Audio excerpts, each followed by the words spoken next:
Thank you, and welcome to an evening of knowledge and wisdom from OneWelbeck Orthopaedics. Some of you know the place.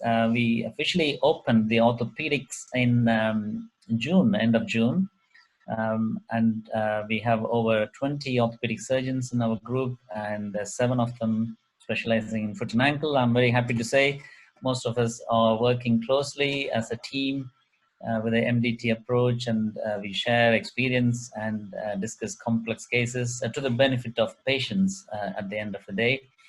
And today we're going to talk about ankle impingement by me. I'm Pal Ramesh, followed by Paul Hamilton, who's going to tell us about how we are dealing with foot and ankle issues during the current crisis, and looks like we are getting into the next peak. So it's quite apt, and we continue to provide treatment as much as we can. So ankle impingement, is it a fact or fiction? And this is a group of our surgeons in OneWelbeck, specializing in foot and ankle. We'll go through a brief introduction, types of impingement and how they present, followed by treatment options, and then finally a take-home message.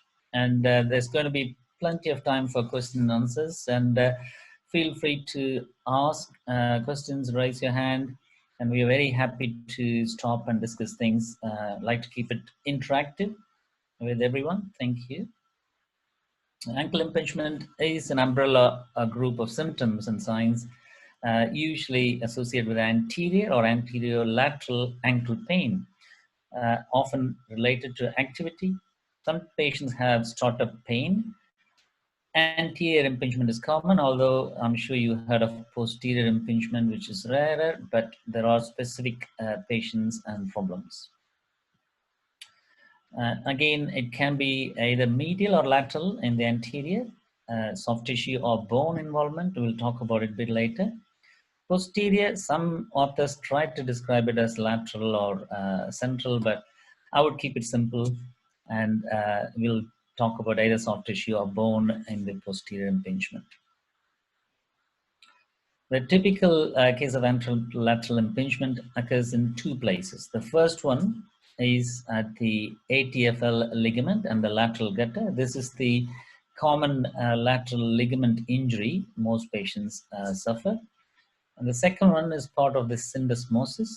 It's often the inferior portion of AITFL, often known as Bassett's ligament. This can get hypertrophied and thickened and lead to impingement and pinching in that spot. How does this develop? Patients often have a sprain.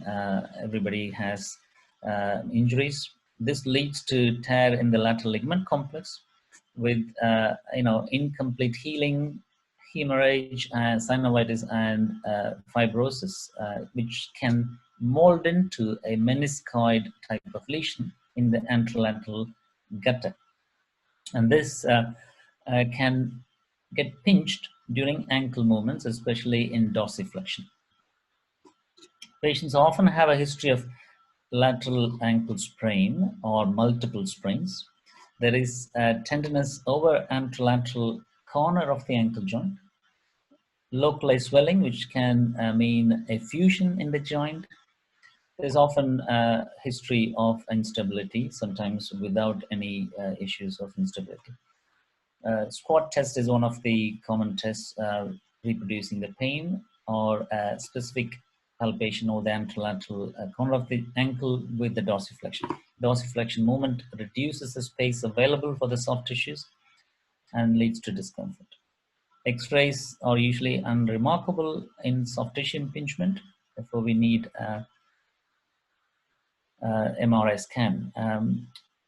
When it comes to treatment, patients can have simple calf stretches, because calf tightness can lead to altered biomechanics in the ankle joint movement and lead to impingement.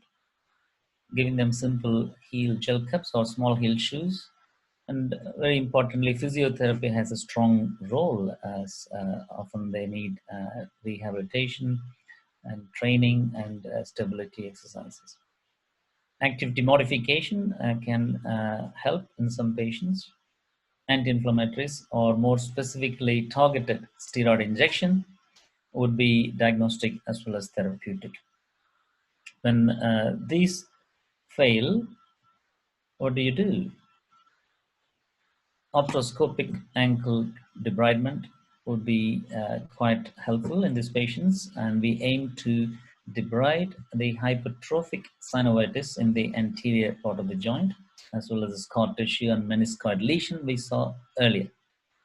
The focus is to the anterolateral ankle and lateral gutter, and this is very effective, and pain relief is excellent. If you see this MRI scan, we can see effusion in the ankle joint and thickening of the soft tissue. And there are other lesions like arthropfibrosis can lead to pain. And so all these things can be treated with keyhole surgery. So arthroscopy can be very handy for treating all these conditions. This MRI scan beautifully demonstrates the scar tissue buildup over the anterolateral gutter, both in the sagittal view and the horizontal view. You can see the marker there pointing to the soft tissue. So you can imagine how it can get pinched, and the nerve endings can be quite sensitized. Just a few slides on how we do the ankle arthroscopy. Often we need a good thigh support and a distraction device. Ankle joint is unfortunately small, and so we have to try and get things positioned very carefully. And then a couple of portals, anteromedial and anterolateral portal. The medial one is the first one in the soft spot between tibialis anterior tendon and saphenous vein. You can see it's like a big mesh of wires, but we have to get in through the right place. The lateral portal is often done lateral to peroneus tertius muscle, which is in the anterior compartment, not the lateral compartment. At the level of joint, we can often visualize the lateral part, put a needle in safely, and then followed by knife and the portals. This is the closer to the superficial peroneal nerve branch. Often we have to mark it before we put the knife on the skin. You can see the yellow bands very close to the portal. It's the same thing again in action. Okay, so when we go into the joint, what do? We had to try and follow a systematic approach from the medial and top and the lateral side, and try and take pictures as we go along. This video demonstrates a reasonably well preserved ankle joint with minor scuffing, and the anterior bone spur will be seen in a minute. So it's a lateral gutter with the synovium, and here again we see the bone spur. You can see the bone spur sticking out. So following debriding all the bone spurs, if you have on the soft tissue, we'll try and rest the patient for 7 to 10 days, more than enough, and then weight bear as tolerated, range movement exercise, and cross training. They can return to normal activity about 4 to 6 weeks under physio supervision. A couple of good papers. We saw recently one from Van Dijk from Amsterdam. He's a legend, and he conducts courses for ankle arthroscopy every year, and most surgeons would have gone through the course in Amsterdam. And they looked at various papers, and keyhole surgery through arthroscopy provides up to 90% good results. Now, is there a case of bone impingement anteriorly? Yes, there is. This can be distal tibia and dorsal talus, and we think they could be impinging on each other, but in real life, the bone spurs don't always come into contact. They tend to be lateral on the tibia and central or medial on the talus. But it often leads to impingement of the soft tissue in this area. Sometimes we had to get specific views. In this one, weight-bearing views with the dorsiflexion, and you can see the bone spur almost making contact with dorsal part of the talus. Is it bone or soft tissue? I think most authors believe it is soft tissue rather than bone, but that X-ray clearly demonstrates bone touching bone. There's often similar symptoms you have like soft tissue impingement. In addition, you may have a limited dorsiflexion. In these patients, X-rays are quite good. Occasionally, we need more investigations. Treatment options pretty similar with a heel lift activity modification and occasional injections. And there is a classification as we have for everything, and whether it is 3 millimeter spur or larger than that, or eventually forming almost a completely closed joint with arthritis. Once again, the specific treatment would be having treated non-operatively, and then we go into treatment through Operoscopy rather than open. Debridement of synovial hypertrophy, remove the osteophytes through hand or power instruments. But the talus spurs may be left alone as they don't always make contact. This is a set of instruments we had to use for joints called small joint arthroscope instruments, and the scope is 2.7 millimeter, through which we had to see as much as we can.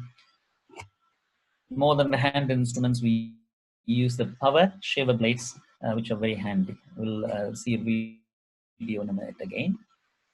This one shows pre-op and post-op pictures. You can see the power shaver eating away the prominent bone spur and clearing it nicely. It's only the photographs, the video will be later. Occasionally, this is quite rare, but there are specific patients with anteromedial impingement. This is present in some patients, so we need to get oblique views or a CT scan to identify. The treatment will be removing the bone spur. This MRI scan clearly shows anteromedial bone spur and soft tissue hypertrophy in this 41-year-old patient we saw recently, and he's doing very well following optoscopic treatment. Okay. Now, this is quite interesting. Posterior impingement is rare, but people do present from time to time, whether it is interfering with their work or leisure or activities. This can be again soft tissue in the FHL tendon or posterior joint capsule and synovial hypertrophy or ostrigonum. Patients often describe pain on plantar flexion, such as coming downstairs or high-heeled shoes. It's not necessarily a indication, but they find it quite difficult sometimes. Once again, we can see in this X-ray in plantar flexion how close the posterior process of talus and ostrigonum come into contact in the back of the ankle. We don't need much more investigations when you see this, but the MRI scan is absolutely critical in some patients. You can see the prominent posterior talus bone process with bone bruising here, and then you also have FHL tendon with effusion and synovitis. So MRI scan gives you absolute confirmation, but it's often clinical decision. This patient is a football player who had specific pain in this area.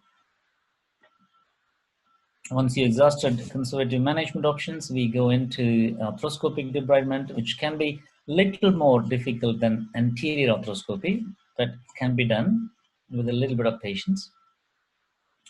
I will show you a video at the end, but to conclude the posterior impingement, soft tissue thickening often universally seen, but there are normal structures in the back of the ankle, so we had to differentiate them. MRI scan is important, although plantar flexion imaging is confirmatory in some cases. Gadolinium can help differentiate scar tissue and active inflammation. We feel physiotherapy has a huge role in most of these impingement patients. But when it fails, we go through perhaps an injection followed by surgical treatment. So as take-home message, we often diagnose this based on clinical symptoms and signs. We can use X-rays, CT scan, MRI, and special views like we saw to confirm the diagnosis. There are often bone spurs which may add to the problem, but synovial hypertrophy, the soft tissue inflammation, is the key.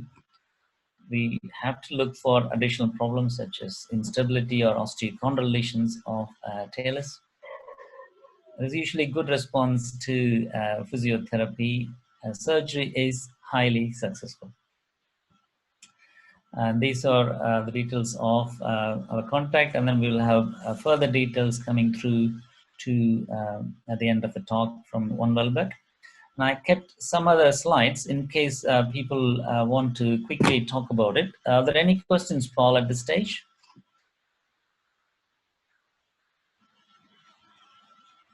No, there's none. None so okay, far. So one of the common structures of injury we saw is the branch of superficial peroneal nerve. And I want to show a quick video of the posterior operoscopy. So if I can minimize this somehow. This is one with the osteochondral lesion. You can see the debridement using power shaver. What we are seeing is the medial surface of the fibula. That's the lateral malleolus. This patient had a contact lesion between the lateral part of the talus as well as the fibula. And this one, I'm trying to do what we call a microfracture of the osteochondral lesion. This is very important to stimulate healing. And often there's about 3 or 4 millimeters depth, and we had to do it in multiple levels. Okay. Yeah, so fantastic. So this is the, I hope people can see, this is the video of the posterior ankle laproscopy. You can see the os trigonum, which is partially debrided already. You can see the FHL tendon on the left, 9 o'clock position, and this is the subtalar joint. This is going through, we are seeing the inferior portion. So I'll just quickly show it, and then we can, the FHL tendon on the left, os trigonum, ankle joint above that, and then inferior to that, you can see subtalar joint. Ramesh? Sorry, Pal, just to let you know, we can't see the video and we can only see your slides at the moment. Oh, okay. Is it because it's sharing? Do I have to stop it and then share the screen again? I'm not sure. You can't see that, huh? We're going to see your slides. Okay. If I stop the screen sharing, I'm not sure how it will work. There's one question I can see, so we'll leave it by that. I'll try to show it a bit later, perhaps. Okay, so there's a question. Can you run through symptoms of osteochondral lesions and how they differ from impingement? That's a great question. So people, can you hear me? Everyone can hear me? Yes, we can hear you clearly. Very good. The osteochondral lesions often traumatic on the lateral part. So, and they have pain, definitely, and sometimes clicking sensation when you have unstable cartilage flap. Very rarely deep-seated pain when they go into cystic lesions. So if I can go into the slide again, and there is a grading we try to use. Sorry. So the patients may have pain, clicking, and instability sometimes due to the osteochondral flap causing pseudo instability. So this is different from the soft tissue pain we get. It's often related to movement of the ankle, and the soft tissues get pinched, and so I get pain with the activity. Whereas this one, again, maybe with activity, but it's a different kind of pain, often lead to clicking sensation and instability. Treatment, again, is quite different. In the early stages, we had to use, you can see the classification now. The whole classification is bent and hearty. We can have a little bit of chip on the dorsum with bone bruising, or slight elevation of the cartilage flap. These do very well. And when they go into further stages, we may have to remove that piece and then cure at the base and treat it as a minor fracture. We had to create osteochondral preps, make sure it passes deep to the 3 millimeter line, so it stimulates the healing from underneath. Okay. But Paul, this is another classification we have. They're slightly different. This is based on an MRI scan. And to summarize, the lateral osteocondulations are often associated with the trauma. The medial lesions we think more degenerative. So the medial lesions, we don't get worried too much, whereas the lateral lesion is often with trauma. And most of them are within the anterior 50% of the talus, so we can manage it with the anterior arthroscopy. Rarely they have posterior lesion requiring posterior arthroscopy and treatment. Okay, Paul? Ramesh, can I ask a question, please? If that's all right. Yeah. Do you think a negative MRI rules out soft tissue impingement? Negative MRI ruling out soft tissue impingement. So No, in short answer is no. Excellent point. Because as I said in the talk, it's usually a clinical diagnosis. So we look at the patient history, movement, and feeling the pain, how it is produced. So if they have pain on activity and the specific places, we almost certain there is an impingement lesion. And especially for the soft tissue, no bone spur, but they have pain on the anterolateral corner. The MRI doesn't always accurately diagnose this. Usually helpful. So we can go and treat them based on the clinical findings. Yeah, I'd agree. I think it's more to rule out other things going on, isn't it, the MRI scan? But yeah, often it's just a clinical impingement.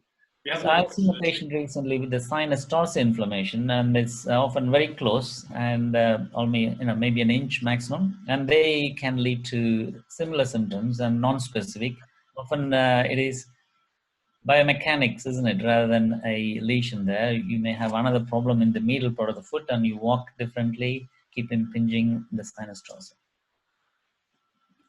The same question, related question, osteochondral injuries are always acute or can they be chronic?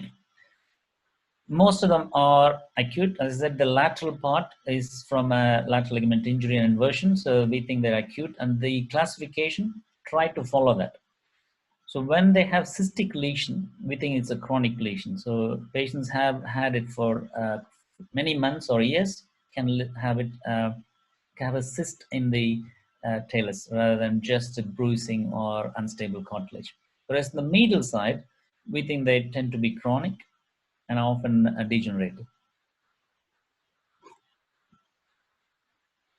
Thank you very much. So Paul, I think it's pretty good time we made it so far. If you and Rupal are happy, I'll wait for any more questions at the end of the talk. Thank you very much.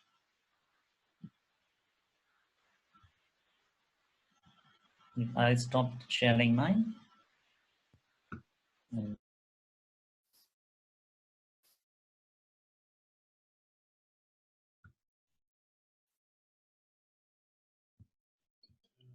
It's not working for some reason.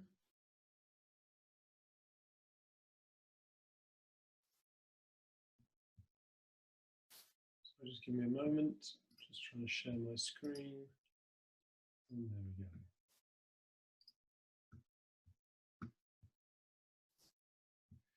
Hi, thanks Ramesh. That's very good. Thank you. It's always very interesting to hear you talk. I've heard you talk a lot of times before, actually. And I find it very educational, and it's great. I agree with pretty much everything you said. I'm going to give a slightly different talk, and I'm going to look at foot and ankle problems during COVID.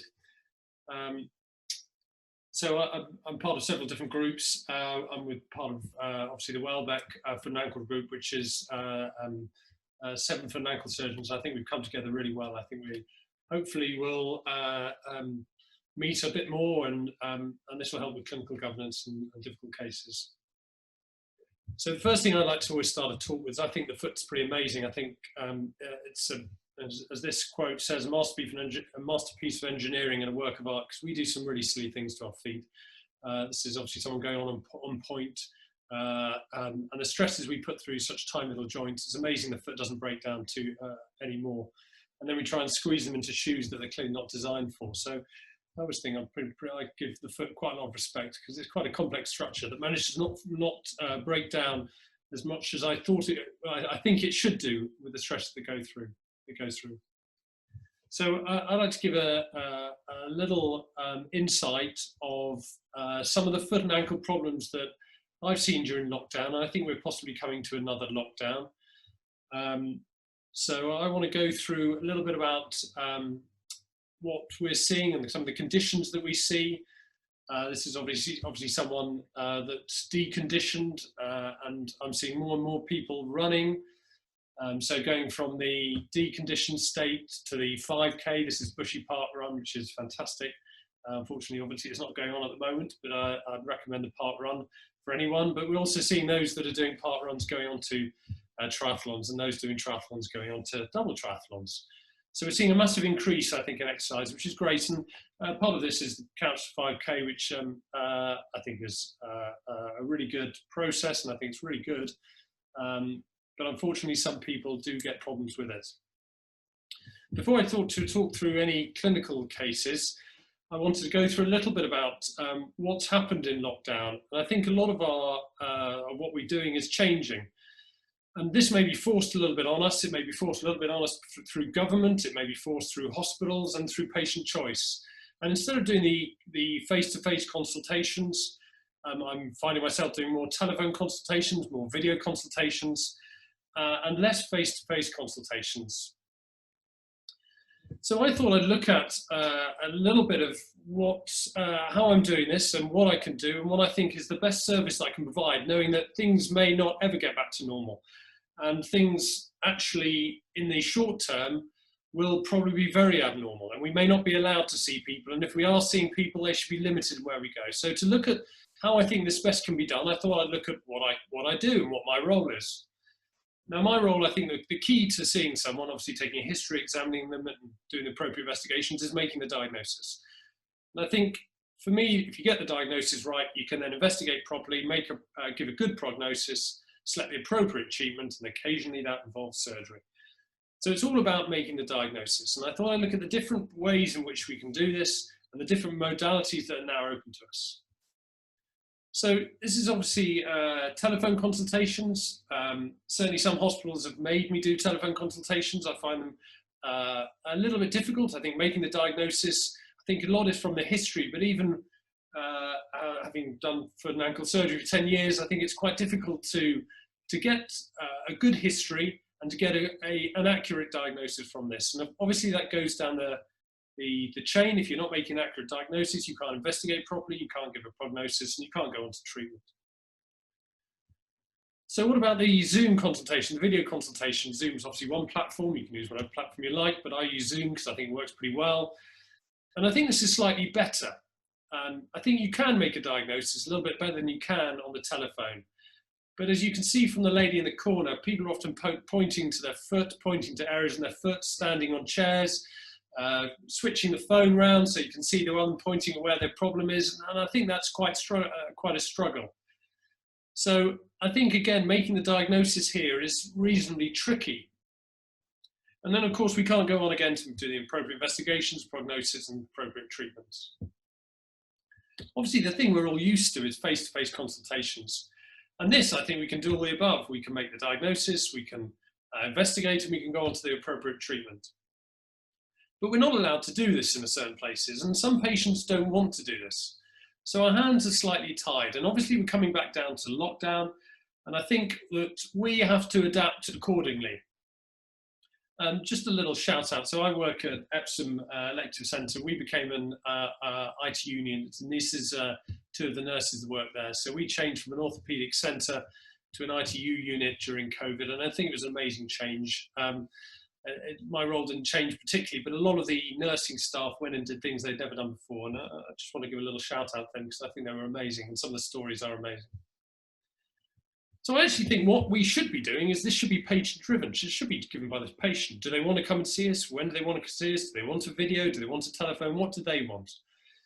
But unfortunately, it isn't always patient-driven, although I think it should be. And it certainly is very rarely clinician-driven. So I looked at each different modality and I look back at what I do and what I think I'm good at.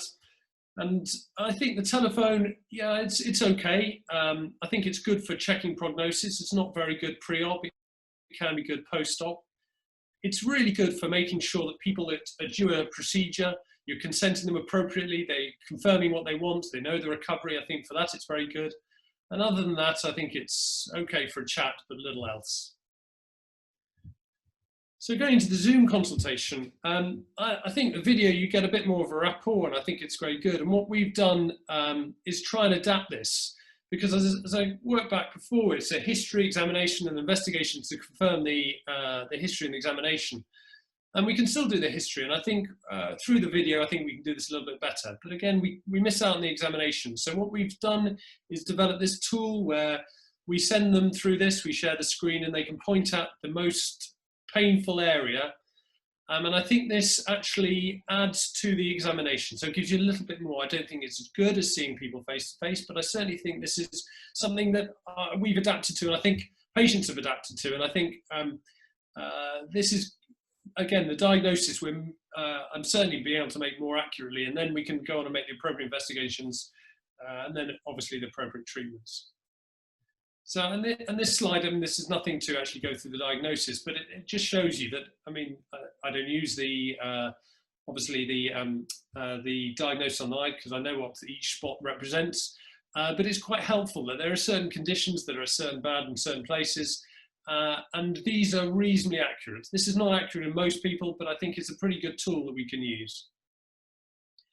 And clearly the gold standard is the face-to-face, but again, we're not allowed to do that in everyone.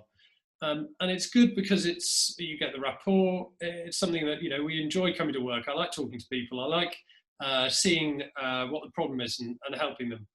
So it's good, again, for the confirming the diagnosis from the investigation. And obviously there's certain things, especially in foot and ankle, that you can't do over a video, you can't do over the phone. And that's really to examine the shape of the foot, look to see whether they've got any calf tightness. Obviously look at their neurology, their vascular status, the condition of their skin.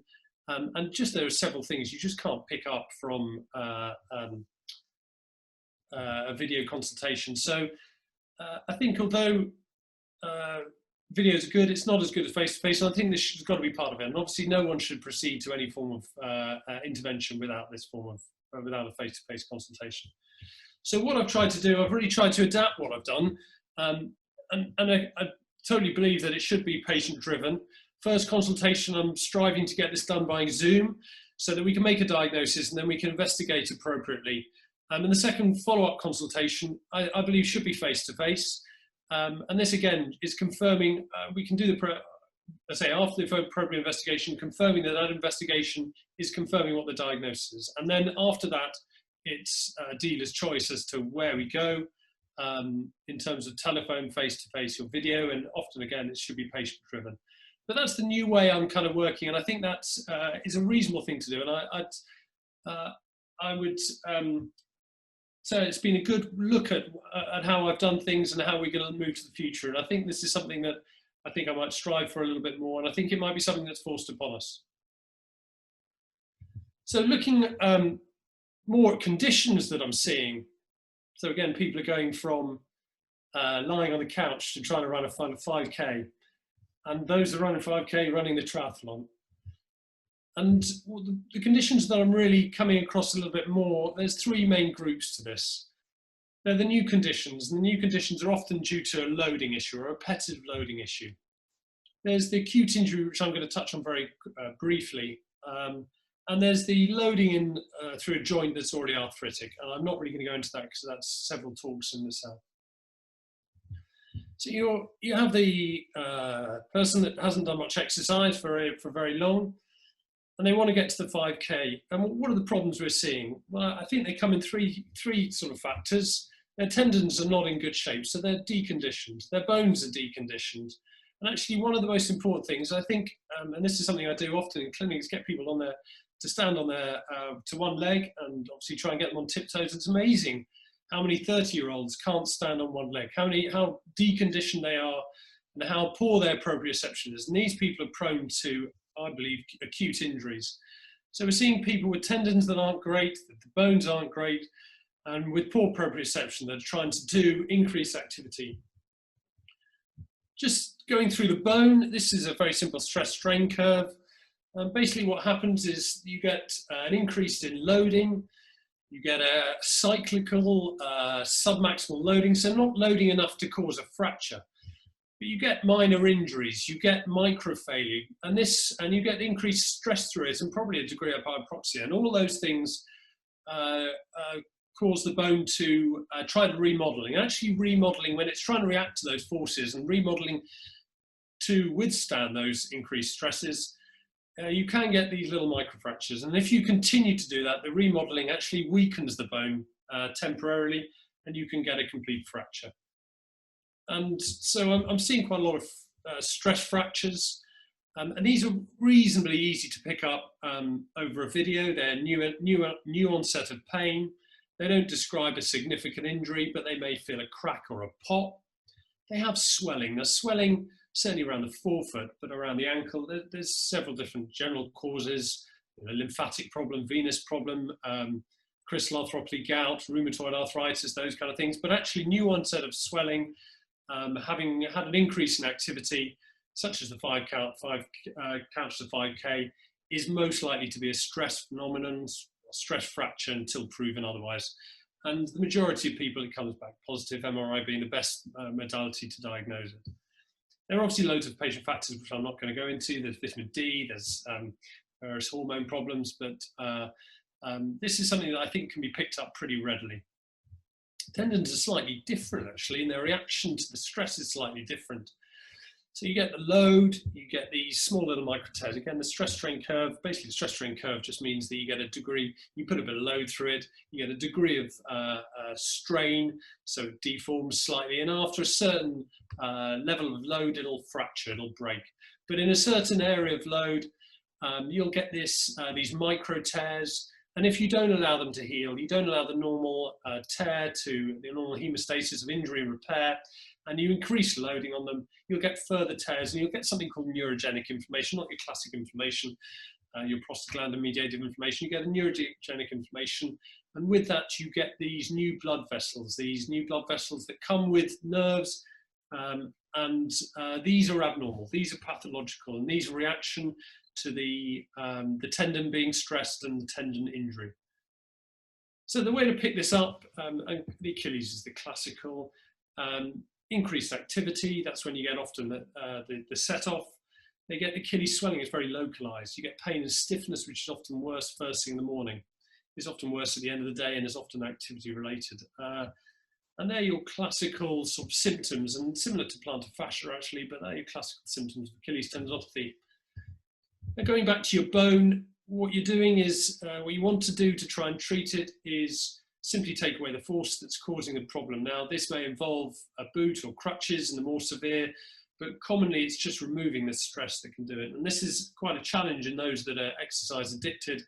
I'm sure we've all come across patients that won't reduce their activity no matter what, but they really need to reduce it.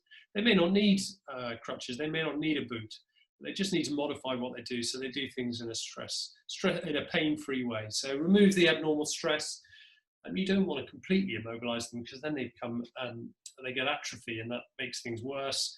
And then returning to sport in a pain-free way, and taking time while doing it. Just a couple of words of caution for those that have stress fractures. There's two that are trouble. One is the base of the fifth and the outer aspect of the foot. Those stress-related fractures may need surgical intervention or very aggressive non-operative treatment. And the same with the navicular fracture. The picture in the middle here is someone pressing what's called the end spot end for navicular, and they're just pressing over the bone. And the picture on the right, the middle area, and I don't know whether you can see my arrow here, but the arrow basically points around to where the navicular is, and there's a fracture there. And they're, again, a trouble to treat, and a very aggressive non-operative treatment, or even operative treatment is the right way forward. A little bit about the Achilles tendinopathy. Again, this is a talk in itself, but a little bit about the treatment. Again, it's mainly removing what's causing the problem. This is simply often by physiotherapy or insoles, and then rehabilitating the tendon, which again is through the physiotherapists. Going on from that, modalities, if you're not getting better with that, we can reduce the load surgically by an Achilles release, and these are reasonably small operations that just lengthen the Achilles slightly without weakening it, but reduce the load, and has a pretty good outcome to it. The other options are, if the pathology is not getting better, you can look at it as a degenerative problem, which it is. You can try and promote an inflammation. The natural sequelae of inflammation is that it goes on to heal, and that's what shockwave therapy does, and that's what surgery does. And then you can also look at the new vessels. New vessels come in the front of the Achilles, and you can sometimes strip them off either by surgery or by injections, and that's what a high volume injection does. So there are your modalities for treating tendinopathy. Just a little bit word of warning, if you're on the telephone, you're on your video, you really want to pick up an Achilles rupture. They feel a pop at the back. They have swelling and pain as initially. It often settles quite quickly, but they're unable to push off. And when you squeeze the calf, which is trying to contract the calf, it's not attached to the heel. Don't worry about the name of the test. There's different names. It's just basically when you squeeze the calf, it's not attached to the heel. And if that's the case, they need pretty urgent management, because the sooner you treat them, the quicker they can get, they can be treated, and the quicker they recover. And you have more choices if they come to you quickly. I'm not going to go into a bit more other than say that non-operative versus operative, both pretty good outcomes. And the earlier you treat them, the less gap they have, the better they do. A little bit about those that delay in presentation. I'm certainly seeing this in the middle to elderly around the COVID, and the fact that they don't present at all. We do have an out, so it's not a panic. We have and one of the bottom pictures here shows an FHL tendon transfer, which is basically taking the tendon, brings your toe down, the one that brings the big toe down, and we're putting it up to the Achilles. And that these do pretty well. They get about 80% of the function. They're not totally right, but they are better than doing nothing. I'm going to add a little bit into the acute injuries. Again, going back to the proprioception, I think this is fundamental. These guys haven't been on their feet for a long time or done exercise a long time. They don't have the balance, and they can go over on the ankle. They can develop a sprain. And the key in diagnosing a sprain is getting the diagnosis right. They have pain just in this spot here to where ATFL is. That's a classic area of a sprain. And once again, you can use this kind of diagram to find it out. It's the A spot in the top left hand. Other things to look for to delineate whether this is more significant injury. If they're not weight bearing, that indicates something bad's going on. If there's a significant amount of swelling, it doesn't seem right. There's swelling more than just the anterolateral aspect of the ankle, which is really consistent with the sprain. If it's elsewhere, if the pain is elsewhere, if the pain is a different spot, it's not around that area, it's somewhere else, something else is happening. And the elderly are more likely to break. And often I kind of say, just something's not right. And I think all of us as clinicians, we kind of know if something's not right, something's odd, the presentation isn't right. I think at that point you need to investigate. So beware the unusual presentation or pain in the wrong place. And those that have sprained that aren't right after 6 weeks, they should all be right after 6 weeks. I think you should be looking at them to make sure there's nothing else going on. And this is just something that, when I describe something that's not right, this is an extreme example. This is someone who came in having said they just sprained their ankle. They're diabetic, neuropathic. And if you looked at the leg, you knew something was just not wrong, but the history is just purely a sprain. If you look at this x-ray, it looks, you're looking front on at the tibia, and you're looking side on at the foot. So this is the foot's at 90 degrees. And something was clearly not right. The whole leg was swollen, and the foot was pointing in the right direction. But that's like kind of an extreme example. But I think it's important. Something not right, you need investigating. To add to that, when someone says they've sprained their foot and they've got this sign, which is a bit of a bruising underneath the foot, it's called a plantar ecchymosis sign. Midfoot sprains don't exist, so consider a Lisfranc injury. And Lisfranc injury is a very important structure in the middle of the foot. The main key takeaway from how you treat it, if it's in the wrong place, they do badly. If you put it back into the right place and hold it there, they do well. And this slide just delineates that. So if it's there in the right place in the first instance, then they probably will do okay, but often you need to put it back and hold it. Otherwise, they have a poor outcome. So a midfoot sprain doesn't exist, and the plantar ecchymosis, seek help early. And the reason for that is that the midfoot, this is a classic example of it, and the midfoot's not attached to the hindfoot, and they need reasonably aggressive intervention to prevent long-term problems.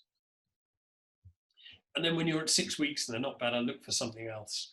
and there's multiple different diagnoses that you can have around the ankle, and these need appropriate investigations. I'm not going to go into each of these. I think this again is another talk in itself, but they involve multiple different treatments, multiple different investigations, and then multiple different treatments. Investigations go from ultrasound to the CT to the MRI scan.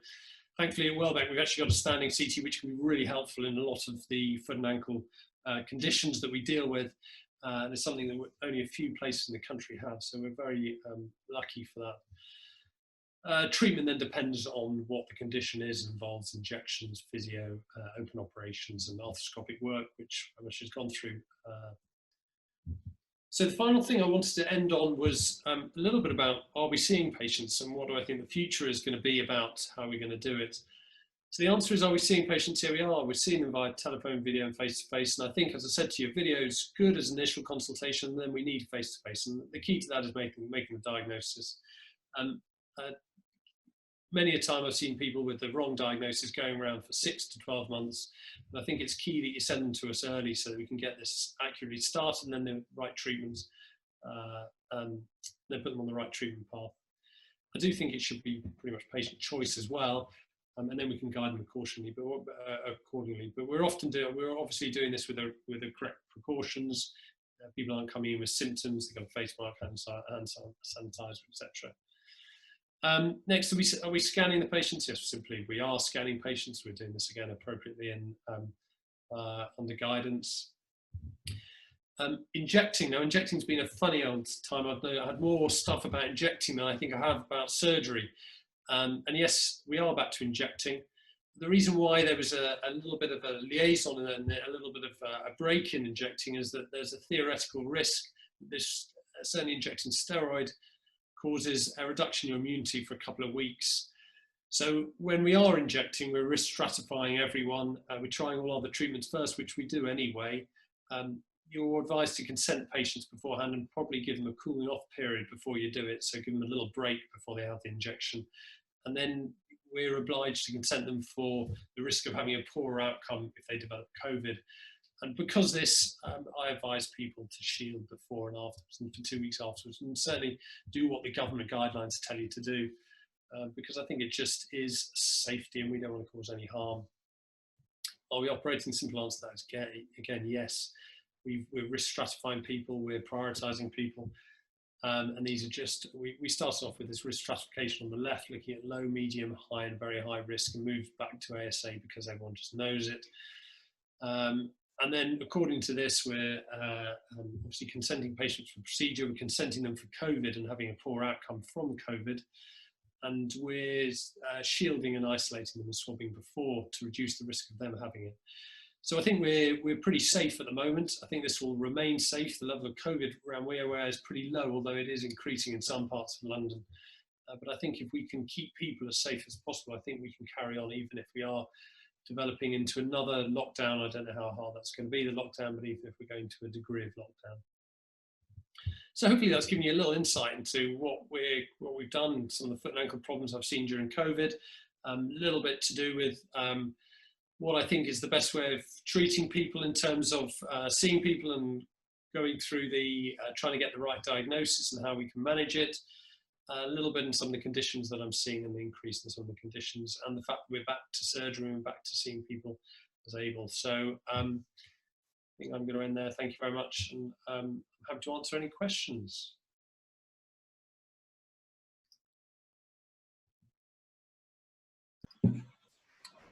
Paul, can you hear me? I can most certainly hear you, Ramesh. Yeah.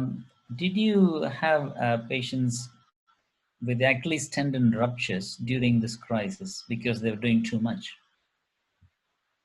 So the answer to that is, yeah, I think I've seen pretty much all type of acute and chronic injury. And I've certainly seen it more actually in the middle to elderly. And I've seen often that say they don't come to hospital, have been told not to come to hospital and don't want to come. And so I've seen it a few weeks down the line, and they're often presenting late. So yeah, I think I've seen a definite increase in that, and I've definitely seen people do more. I mean, I appreciate that during the actual lockdown there was less sporting events going on, but I think that's changed actually, and I think over the past couple of weeks I'm seeing and lots of Achilles ruptures. So I'd say that, yeah, I'm seeing more now and I'm treating more now because people are really doing more. Because I think they've missed it actually. So they've missed sports, they've missed football, they've missed all those kind of things. So they're doing more. Very good. Yeah. Now, can I show that video, I wonder, while people are getting ready with the questions? Rupal has to help, I think.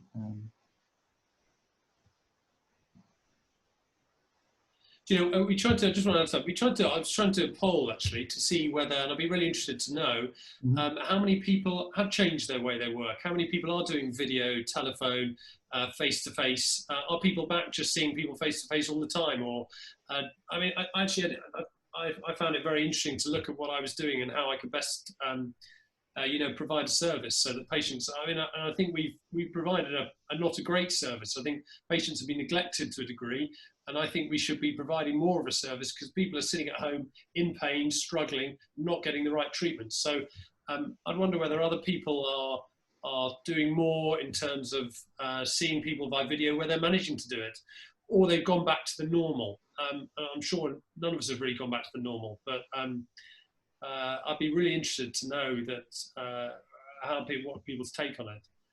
Yeah, I'm waiting. I think there will be a lot of physiotherapists. Some of them may answer us rather than giving questions on this because after a brief lull, the physiotherapy just exploded. I think they filled in the gap for the lack of hospital care.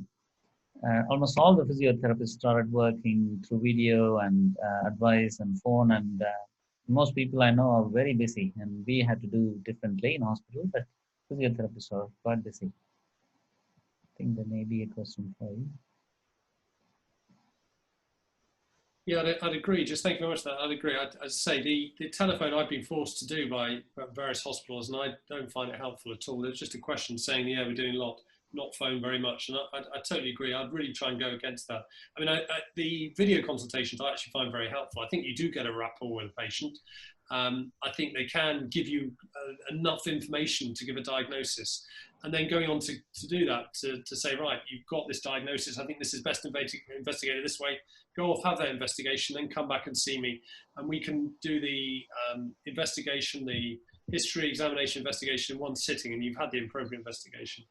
So, yeah, no, I think... can you see the Q&A, Paul? I think quite a few people responded about the options, and almost everyone started video consultations very quickly. Yeah, now do virtual first and then face-to-face. Telephone consultations are hard, it's understandable. Yeah, I mean, I use them to consent people. They've already been consented in clinics, so I use them to consent people and to go through COVID with them. Because I think at this current moment, anyone having an operation, you need to discuss the risks of COVID. I'm not sure whether everyone does that, but I think you certainly should, because the literature out there is pretty horrifying. I've seen at least 3 patients with the Achilles tendon rupture in this time, and there was this great guy, you know, he was only 71. He was fit enough, fitter than me, and then he wanted to do more, so he started skipping during the lockdown and ruptured the tendon, and then took a few weeks to come back. And fortunately, it wasn't bad, and as you know, we treat a lot of them non-operatively now, and he's doing great with that surgery. And then, you know, medial gastric tears and all those things, quite a lot. Do you know what? I find it really, the one thing that I think has really gone forward in foot and ankle surgery and around the Achilles is the get out we can do to the middle-aged and elderly in the Achilles rupture. And if they fail, if their Achilles is lengthened, they fail their non-operative management, we do have an out that's very acceptable and pretty good. And actually is a lesser procedure to an Achilles repair. It's not good for the young. It doesn't give them back to where they want. It's not as good as an Achilles, but it's certainly a way out. I don't know what you found, Ramesh, but I find that's a really, it just gives me great reassurance that we have an easy out, or an easier out, and a better out than previously. Very good. Yes, you covered quite a variety of conditions we treat, Paul. I think that's great to see we can do almost everything in the current crisis. I think it's more important than ever. As I said earlier, we potentially going into another surge, and today's count was about 7,000, they say, positive cases in one day. So it's going to explode, I think, but we had to manage as best as we can. So interesting, Ramesh, during this period, I've been on a lot of patient forums as well. And I think one of the really interesting thing to take forward is that some of these patients are really sitting at home and having a real struggle. And I think we really need to make sure that we're providing a service for them, and we're providing it in the safest possible way we can do it. Now, some people may not want to have that service, but I think there's a lot of people sitting there going, I can't do this anymore. I'm struggling. I can't, my quality of life is appalling. We also have the ones that go, I've got the time off and I want to get this sorted while I've got the time off. But there's the ones that are really struggling, and I think we've got to provide the service. So I think we've just got to do it in the best possible way we can. And I think we've said that this all happened pretty quickly and we didn't really think about it. Now I think a lot of us have thought about it. And I think we can now do it. We can do everything we were doing before, and we can do it probably slightly better. And actually, you have a case, Achilles tendon rupture, you're going to treat on Friday, I believe. Slightly late presentation, is it? Yeah. A classic 4-week late presentation in someone that was doing slightly more than they would normally do. But it's a delayed presentation with a gap, and it's either don't have an Achilles or have it repaired. Yeah. Very good. Rupal, can I show that video of the arthroscopy quickly? You got to help me how. Absolutely. I think Paul just needs to stop sharing his screen, and then you'll be able to. Come on, Paul. Sorry. So now I had to just show my screen. Is it all I had to do? Okay, but the video is hiding. So let me get the video is there now. So let me see. I'm going to first share screen. Okay, I think it's probably coming to. Can you see a picture of the arthroscopy there? Yes, we can. Okay, good, excellent. That's it. So it's only a minute. So this is actually done through the posterior portals. You're seeing a small ostrigonum which is partially removed, debrided, and the probe and instrument is going just inferior to that into the subtalar joint, actually. And then if I start that again, you can see the FHL tendon just on the left of the screen. It's a good landmark for us. So it's usually like a snowstorm when we go in. It's a very clear picture after probably a few minutes when we debride all the scar tissue and everything. So this shows beautifully the ostrigonum, and this can be debrided with the power shaver. Sometimes we use the instruments to grab it and pull the remaining bit. Okay. Now I'm happy. You couldn't see it before, so. All right, thank you very much.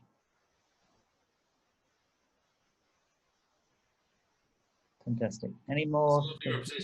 Naresh, yeah, I just answering Naresh there, you seeing patients face to face. I agree that for a physiotherapist, I think it's really difficult to I think make a diagnosis and to manage people on a video, on a telephone. I think it's probably impossible. I think we can do it slightly differently. I think you provide more of a dynamic look at a patient, whereas we're more of a static look at a patient. So I think, yeah, I'd agree. I think from the point of view, everyone works differently, and I think we can do it to a degree, or certainly make the first diagnosis and then the investigation, and then confirm the diagnosis. I have to say, I think we've got to see them face to face, because an MRI scan means nothing without knowing what they're presenting with or where the pain is, because an MRI can come up with lots of different abnormalities that are completely irrelevant unless that's where their problem is. So I do think you have to do it. And I would say that, you know, physiotherapy-wise, I think it'd be much harder to do it unless you're seeing face to face. So, yeah. For orthopedics, again, you know, there was a proposal of doing phone consultation, but it's very hard to make a judgment, isn't it? In the crisis, I had someone like that probably twice, doing the video, and I don't think we made any progress. And then third time she came in, and you know, it was not very satisfactory. So For musculoskeletal conditions, unfortunately, we had to see them face to face. There's so many variables. We can't make an accurate diagnosis over the video, but we may have to do that due to restrictions, and then make the best possible. So Ramesh, you've seen a lot of stress fractures. I have seen some. Definitely, they're all on the right. I think, yeah, definitely. And I think 4 weeks ago there was somebody within 2 weeks. And the interesting point, we don't always see the callus formation within 2 weeks, isn't it? And she was diagnosed as a Morton's neuroma in A&E. A nice swollen red angry foot, and they thought it's Morton's neuroma. But X-ray is normal within 2 weeks. But that one definitely needs clinical assessment. So stress fractures definitely, and a few Achilles tendon, calf muscle tears. Yeah, I've just got a thing. I totally agree with you in the Morton's neuroma, but I've just got a slide here actually. It's just a little. Is that shared? That's shared, isn't it? So those with forefoot pain or with swelling or deformity is not neuroma. It's just quite a. If there's swelling, it may be a crystallosis, it may be gout or inflammatory arthritis, but if it's new onset, it's most likely to be a stress fracture. If there's deformity of the toe, and if you look at the two pictures at the bottom, there's the 2 feet have got clawing of the second toe. Neuromas don't cause that, they can't cause that. That's something mechanical in the joint. The joint of the MTPJ is the issue. And actually more interesting, if you look at the one on the right, there's the splaying of the toe, so the splaying of the second toe like this. And that, again, is not caused by a neuroma. Now, a bursa can occasionally cause it, but that's pretty rare.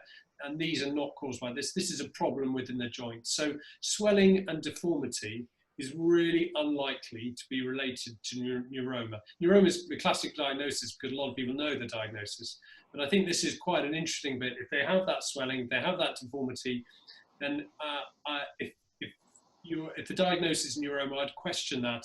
They may have an ultrasound confirming that there's something that looks like a neuroma, but it's unlikely to be the problem because something's happened to one of the joints there, and that's most likely to be the issue. I don't know whether you agree with that, Ramesh. No, that's a very good point, actually, very clearly made. People would remember that, put it like that. But in my experience, the Morton's neuroma patients struggle to tell you what's wrong, isn't it? They probably from 3 months to 2 years sometimes. And some people say it's like cramp-like sensations, some say burning, and then is it like electric shock? They say, yeah, sometimes. And then occasionally they talk about walking on this like pebbles on the edge of the curb, isn't it?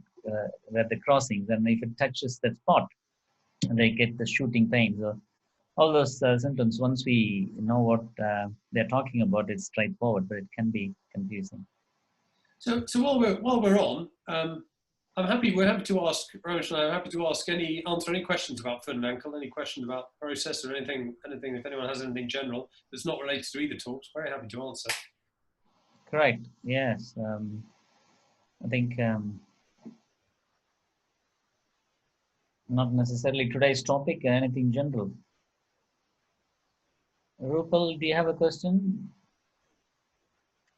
I think there was a question regarding PRP. I know it wasn't on the talk today, but just somebody asking what your perspectives on PRP were, both of you, for foot and ankle injuries. Correct. I answered that, so Paul can say that. I said it's got a good role and it stimulates natural healing as good as shockwave therapy. That's what I wrote. So someone asked for both of our views. So what do you think, Paul? To be honest, I'm less convinced with PRP. I think there are other modalities that are probably better. Whenever I get another paper written on it, it seems to be less convincing. I mean, I'd love a modality. If PRP, I thought, really works. It seems to work for lateral epicondylitis, so tennis elbow, but I'm not convinced massively about it working in the foot. And I don't think it's shown to be any better than any of the other modalities. I always question it. With PRP, some people keep one bit, some people keep another bit. So which is the bit that's good? So I don't really know. I think there'll be a role in it somewhere along the line. I definitely do think that, but I don't think we've got it sorted yet. And that's why currently I'm not using it, to be honest. But I think at some point we'll know what it is. And I think it does work in certain conditions, but I'm not 100% convinced it's great around the foot and ankle yet. I don't think it works particularly well in plantar fascia. I don't think it works particularly well in the Achilles, to be honest. I think there are other modalities that can give it. That would be my take on it. I think if we have a good musculoskeletal radiologist, all these things work in a reasonable way, isn't it? They're comparable. I would say all these options are comparable results. That's why I said it's as good as shockwave therapy, which is non-invasive, compared to this one, minimally invasive. But rather than injecting steroids, using PRP is a better option. So I think it's your team, how you have your musculoskeletal surgeon and radiologist with your team. I think you can choose. Can I interrupt with a question from Rosemary Lill? She's asked, how easy is it for your patients to get private surgery? It appears that with the NHS using private hospitals, private patients are getting a raw deal. I can answer that quite quickly. Come to Welbeck, there's no problem at all. There is a little bit of problem in some of the hospitals. Some of the hospitals have been fantastic in doing some of the NHS work. It has been quite hard in some hospitals getting a list. We don't have that problem in Welbeck, so we can provide private surgery without a problem, actually. But yeah, no, you agree, some of the hospitals are struggling a little bit with that. But I think it may go on for a little bit longer. But as I say, Welbeck doesn't have that problem. Yeah, to be clear, I think every hospital was taken over by government for a few months, and then they had a choice. So Welbeck contributed to the initial few months of providing NHS care, and then they had a choice to come out. But they're still able to help if they needed. But I think at the moment we are purely standalone private, one of the few hospitals at the moment, and so we can do things very well. Comparing to the local hospitals in Kingston, Wimbledon, and Cheam area, I think they are bound to provide a part of their services to NHS. They all maintain a clean and green, atmosphere, as they say. They should not have any COVID positive patients in those hospitals. So they can provide both NHS and private work as much as possible, balancing it. So they are beginning to do that. So the answer is yes, we can do. So tomorrow, I'm going to operate in one of the local hospitals for a few patients. And so we had to plan it much more than before, and it's possible. This interesting question, Paul. I'm sure you would love to answer that. How would you treat a patient with high muscle tone, like a stroke, with FHL bursitis, Achilles bursitis? I think they're for injection. Yeah, I think both of them, they're slightly difficult to diagnose both. I wonder why they've got both of those conditions in the same. So the first way I'd want to confirm that is actually their diagnosis. I mean, I struggle sometimes around with Achilles bursitis. Is it bursa? Is it tendinopathy? And sometimes I find, first of all, the diagnosis being difficult. FHL bursitis or tendonitis is usually at the back of the ankle where they get the pain. So it's really trying to delineate, first of all, what is the diagnosis so that you can opt for the right treatment. Bursitis around the Achilles and injections around the Achilles, insertion of Achilles tendinopathy, only really if they have problems around where the Kager's fat management, which is where the Hagland is. I find injections very helpful there. But if it's a bursa on the outside, it's very difficult to inject. There are other things you can do. So shockwave therapy I do occasionally. Obviously physiotherapy if it's required. But it's I think to me that's, I don't know whether you agree, Ramesh, that I was going to say, Paul, would botulinum Botox injection be helpful if it's a patient with a high muscle tone, not necessarily like a CP, but stroke? It'll be upper motor neuron lesion. For CP, for example, we don't want to rush to release tight contractions, isn't it? They could convert them into a weak gait from a tight gait. And so if you apply the same principle, maybe this patient can see stroke specialists who give the Botox injections, can't they? Yeah, no, I totally agree. I don't have that much experience personally of doing Botox, but actually, if you can release the tension of that, that may be all that's needed, actually. Putney, is it Putney? They have the neuro rehab center, don't they? Putney. That's where I think they treat people with a severe neurological conditions. I don't know where this patient is. Maybe they can have a referral there.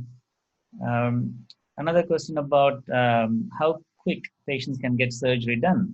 Is there a waiting time? I mean, assuming this is for private, there is a little bit of waiting time, but we all try to work differently, and getting the list. Our regular lists are all not available like we used to, but they are trying to give list reasonably to everyone, based on their urgency and the needs and waiting time. So we can, yes, still operate reasonably well and quickly.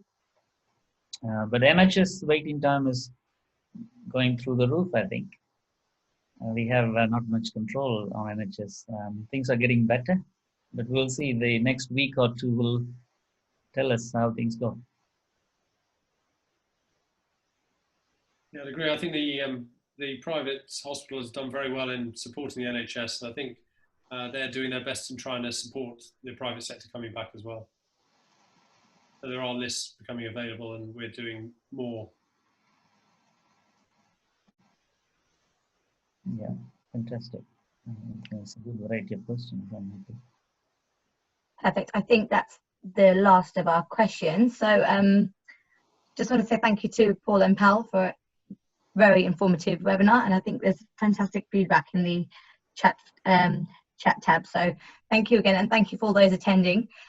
If there are any further questions or you want to reach out to Paul or Pal, please email me on the GP Inquiries email address, and I'm sure they'll be very happy to assist going forwards.